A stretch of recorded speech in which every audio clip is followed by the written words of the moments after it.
Assalamualaikum, salam sejahtera, Om Swastiastu, Namo Buddhaya, salam kebajikan.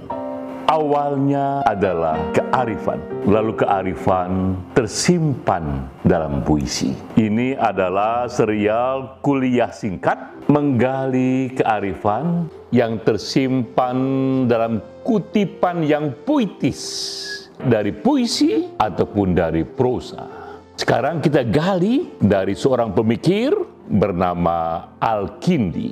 Ia lahir di Kufa yang sekarang ini bernama Irak tahun 801-873. Ini pemikir yang disebut bapak dari filsafat dunia muslim. Kita gali kutipannya dari buku The Philosophy of Al-Kindi.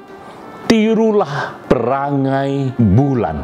Ketika berhadapan dengan matahari, ia dapatkan cahaya baru. Apa arti simbolik dari ini?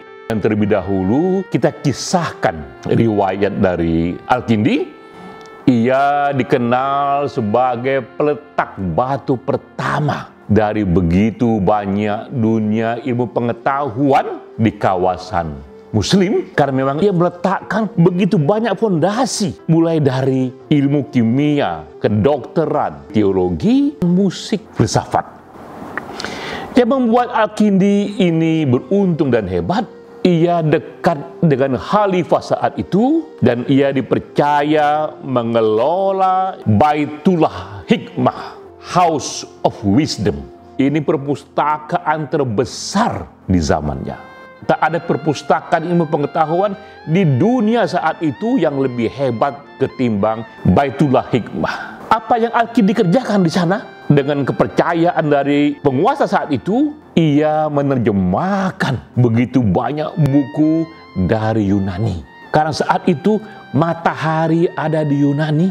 Mereka terjemahkan banyak sekali buku-buku dari Plato, Aristoteles, Socrates, dan lainnya. Tidak hanya dari matahari besar Yunani, juga mereka terjemahkan dari matahari kecil lainnya, ada di India, dari Cina, mereka terjemahkan pula.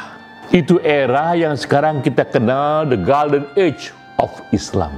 Itu era ketika dunia muslim menjadi mercusuar, menjadi panggung utama ilmu pengetahuan. Di mana dunia barat saat itu? Dunia barat masih berada pada abad ke-8. Sumber-sumber ilmu ada di kawasan muslim. Jika saja di tahun itu sudah ada pemberian hadiah Nobel, maka setiap tahun yang akan dapatkan Nobel para cendekiawan dan ilmuwan muslim, karena mereka lah yang meletakkan dasar-dasarnya. Ada aljabar, ada alkimia, ada algoritma, itu datang dari kawasan muslim. Nah, kita saksikan di sini kawasan muslim menjadi begitu meledak sebagai pusat ilmu pengetahuan justru ketika mereka membuka diri kepada para matahari, membuka diri kepada peradaban-peradaban besar saat itu. Bukan justru purifikasi ajarannya, bukan justru mengisolasi diri, tapi membuka diri, menerjemahkan aneka puncak-puncak peradaban di luar kawasan muslim dan mengambil cahayanya. Itulah pengalaman Al-Kindi yang melihat sendiri betapa dunia muslim ini menjadi puncak ketika mereka meniru perangai bulan. Mereka berhadapan dengan matahari, dan matahari saat itu adalah Yunani, dan mereka ambil cahayanya. Lalu apa makna yang kita bisa peroleh dari renungan Al-Kindi ini untuk masa sekarang? Nah, masa kini kita lihat matahari sudah pindah ke dunia barat. Di Amerika Serikat, di Eropa. Juga yang menjadi sumber cahaya matahari juga sudah pindah. Bukan lagi filsafat, tapi teknologi tinggi, artificial intelligence, ilmu pengetahuan. Di dunia sosial, ia adalah demokrasi, ia adalah hak asasi manusia. Itulah matahari zaman sekarang. Nah, bagaimana dengan kawasan muslim? Adakah kita meniru perangai bulan saat ini? Kita berhadapan dengan cahaya itu, kita ambil cahayanya, maka kita melihat data. Pertama, data mengenai demokrasi dari Economist Intelligence Unit. Lembaga ini mengkerangka soal demokrasi, mulai dari yang terbaik, full demokrasi, sampai yang terburuk. Full demokrasi itu kategori yang diberikan kepada negara-negara yang memberlakukan civil liberties, yang memberlakukan kebebasan yang matang sehingga warga negara bisa ikut serta dalam proses politik, ikut serta dalam pembentukan public policy. Apa yang terjadi? Top 10 negara yang paling demokratis, yang full demokrasi, semuanya negara-negara di barat sana. Tak ada satu pun dari negara yang majoritinya muslim yang ada di sana.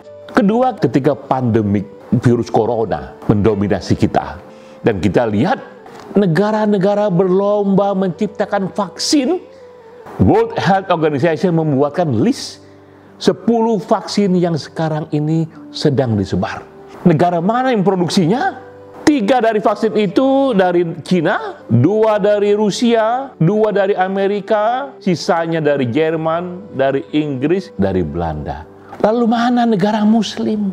Bukankah kawasan negara muslim juga terkena virus corona, termasuk Arab Saudi, sehingga haji, sehingga umroh pun berapa kali mengalami halangan? Tapi mengapa tak kunjung muncul vaksin dari kawasan muslim? Bukankah awal dari ilmu kedokteran itu puncaknya adalah dunia muslim? Tokohnya itu adalah Ibnu Sina. Kita pun teringat kutipan dari Al-Kindi tadi, mungkin kita tak lagi meniru perangai bulan. Kita tak dekati itu matahari untuk mengambil cahayanya. Kita sibuk dengan jargon-jargon purifikasi. Bahkan tidak bersahabat dengan puncak-puncak peradaban. Nah, sekarang ini kita semua merenungkan apa yang bisa kita kerjakan di era ini. Ingatlah itu kutipan Al-Kindi, tirulah perangai bulan, carilah matahari, cari di mana saja puncak-puncak peradaban itu tiba. Jangan kita mempurifikasi diri, tapi kita bersentuhan dengan mereka. Untuk apa? Kata Al-Kindi, ambil cahayanya, dapatkan cahaya baru. Sampai jumpa.